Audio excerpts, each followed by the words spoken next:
প্রতিষ্ঠার প্রায় ৩.৫ দশকের পরেই প্রথম পরিচালন কমিটির ভোট হচ্ছে পুরাতন মালদার তাঁতিবিহীন তন্তুজীবী সমবায় সমিতিতে।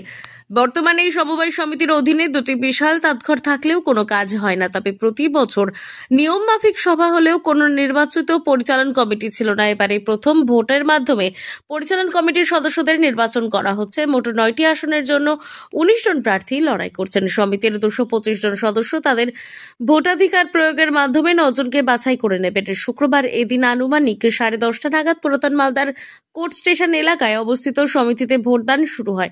ভোটকে কেন্দ্র করে যাতে কোনো অশান্তি না হয় তার জন্য নিরাপত্তা ব্যবস্থা ছিল যথেষ্ট আঁটসাঁট।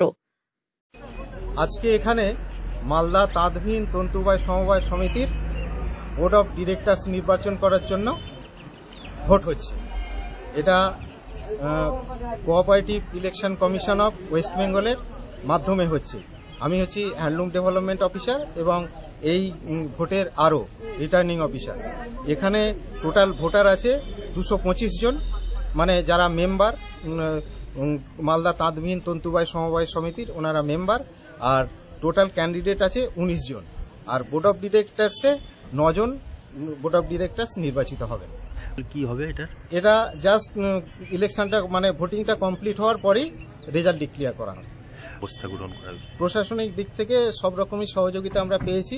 যেমন এই আমরা যে ব্যালট বক্স যেটা পেয়েছি সেটা হচ্ছে আমাদের ইলেকশন কমিশনের ব্যালট বক্স, এবং এই যে প্রশাসনের তরফ থেকে পুলিশ প্রোটেকশনের যথেষ্ট ব্যবস্থা করা হয়েছে। মালদা থেকে দেবু সিনহার রিপোর্ট, আনন্দ বার্তা।